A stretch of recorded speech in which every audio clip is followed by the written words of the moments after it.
Buenas tardes amigos, amigas, los saludo con mucho gusto. Soy José Luis Olivas García, alumno del doctorado en Derechos Humanos y Litigación Oral. También saludo con mucho gusto a la doctora Karina del Carmen Nájera Cáceres, quien es nuestra docente en este doctorado de la Universidad IEXPRO. Hoy quiero platicar con ustedes de un tema muy interesante, que es la argumentación jurídica. Y lo vamos a hacer en el marco de la contradicción de tesis 293/2011, que es un documento muy interesante en el sentido de lo que es la jurisprudencia internacional y los tratados internacionales en términos de la nueva reforma del 2011. Y bueno, comenzando con esto, quiero hablarles de lo que es la argumentación jurídica.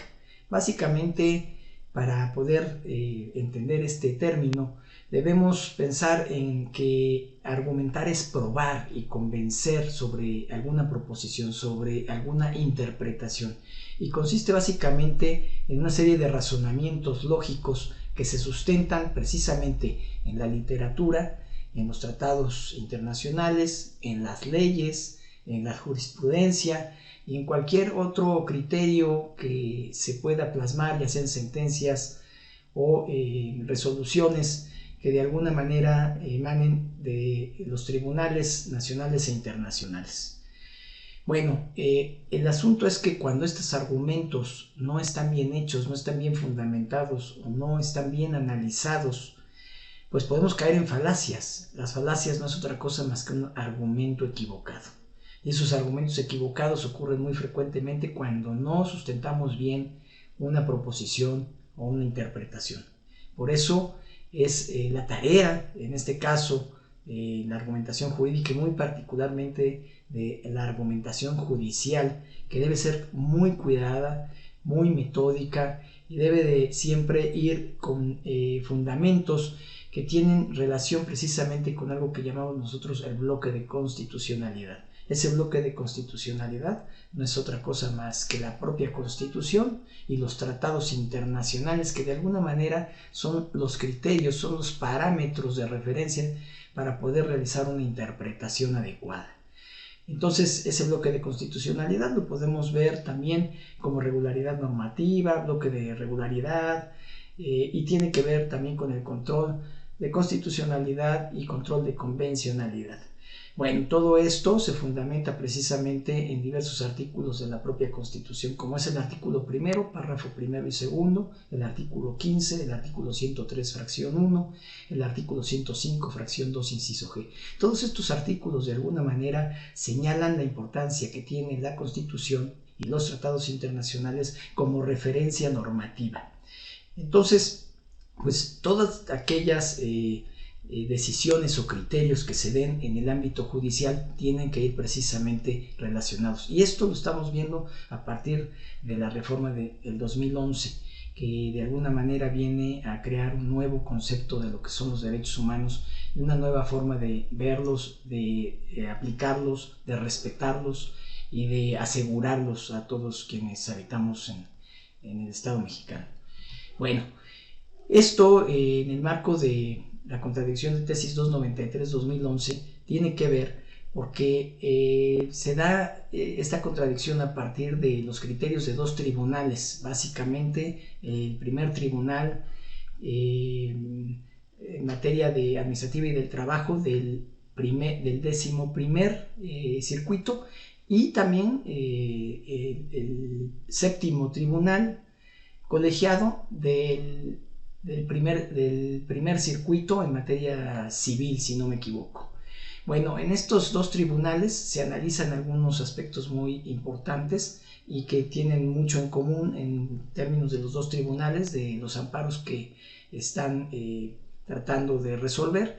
En cuanto a estos aspectos en común, tenemos que se analizaron la posición jerárquica de los tratados internacionales en materia de derechos humanos, el carácter de la jurisprudencia en materia de derechos humanos que emite la Corte Internacional y el control de convencionalidad. En este sentido, los dos tribunales tuvieron diversos criterios, diversas opiniones, con excepción del control de convencionalidad, que parece haber llegado a una solución más o menos acorde, que tiene que ver con que todos los tribunales deben precisamente de utilizar la Constitución y los tratados internacionales como referencia en sus decisiones, en sus sentencias.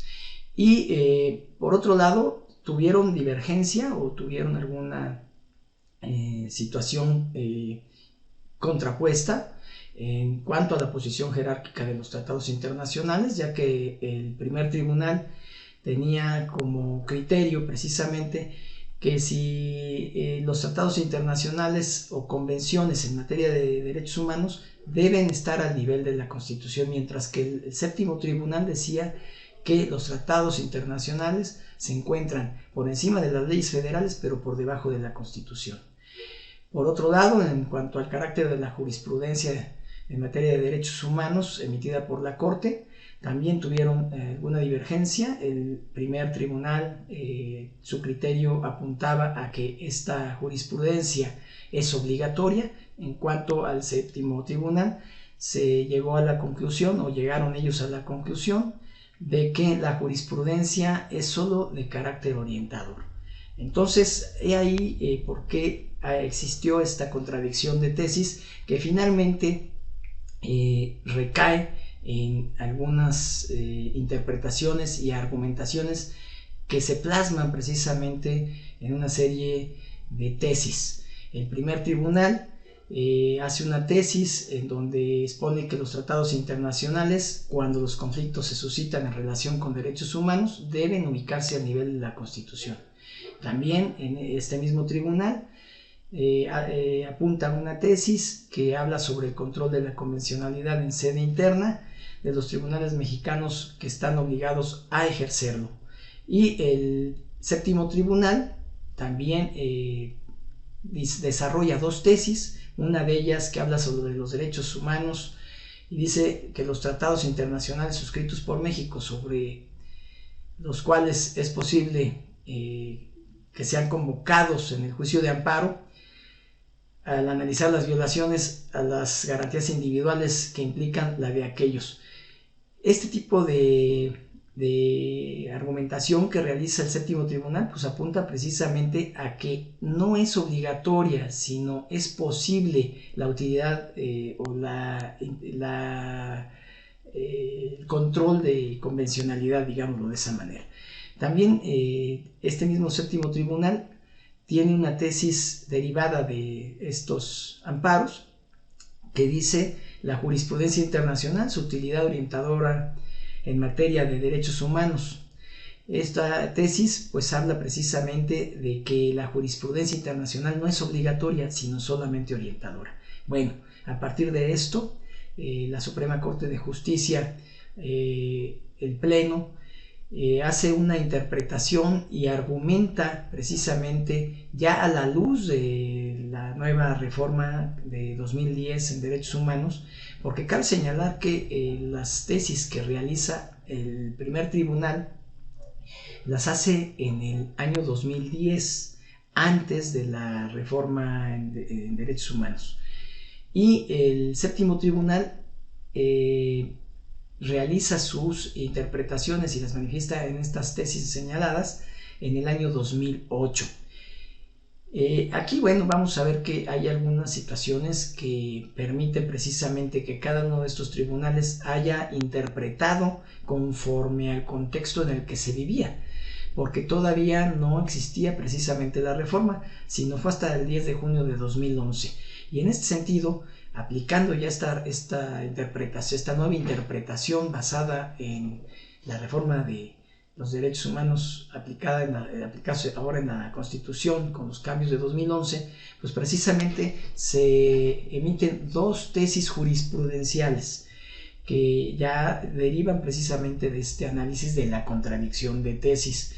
Y estas dos jurisprudencias señalan precisamente que los derechos humanos contenidos en la Constitución y en los tratados internacionales constituyen el parámetro de control de regularidad constitucional, con una salvedad que encuentran precisamente a partir de la reforma en el artículo primero, que dice y anotan en esta tesis que cuando la Constitución tenga una restricción expresa al ejercicio de aquellos derechos, digámoslo de esta manera, se debe estar a lo que establece la Constitución.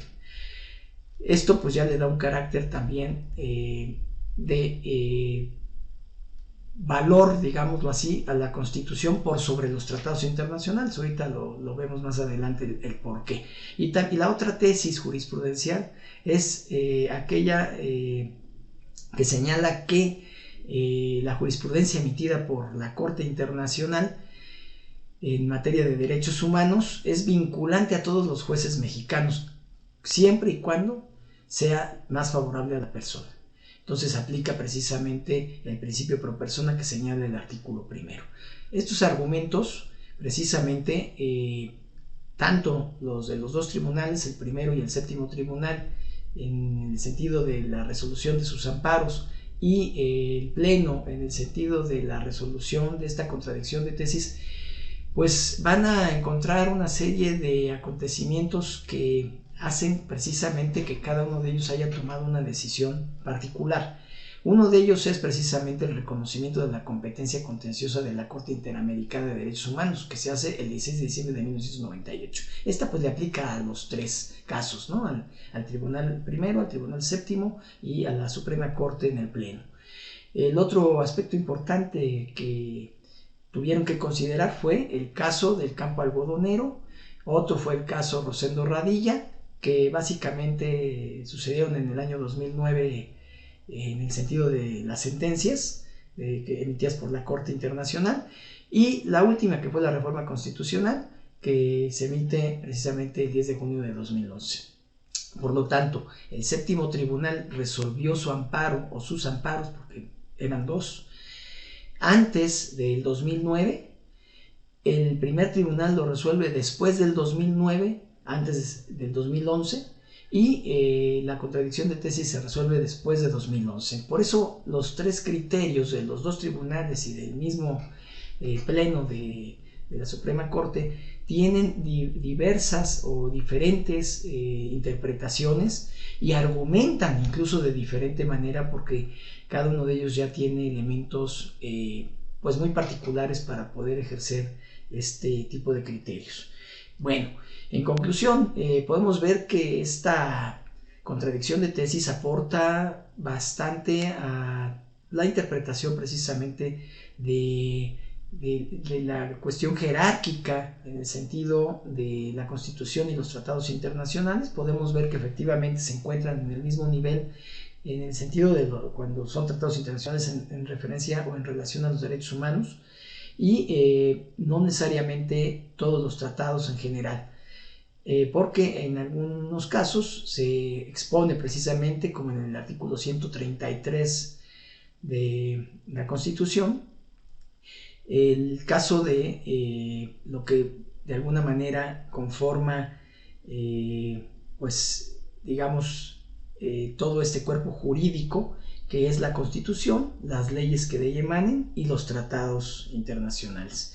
Los tratados, en ese artículo no mencionan los tratados internacionales en derechos humanos, perdón. Bueno, de esta manera podemos ver que sí habla de una igualdad en tratados internacionales en términos de derechos humanos, habla de una jerarquía en términos de tratados internacionales diversos, o al menos así lo hace ver el artículo 133, habla precisamente de que cuando se tengan la Constitución y tratados internacionales en términos de derechos humanos, debe de irse siempre la interpretación en el sentido del mayor beneficio para la persona, o hablando del principio pro persona que señala el artículo primero. Y bueno, debemos considerar que todos los jueces del país deben tener este bloque de constitucionalidad, este bloque de regularidad, como un parámetro para poder ejercer todos sus criterios, o para poder emitir todos sus criterios de manera obligada. Bueno, amigos, esto sería todo en este tema. Les agradezco mucho su atención, y pues les dejo también algunas fuentes bibliográficas en las cuales ustedes pueden ampliar sus conocimientos en la materia. Muchísimas gracias, que pasen buenas noches, buenas tardes, en el caso de que estén en una zona horárica diferente, y pues espero que este trabajo, que esta información sea de provecho para todos. Muchas gracias.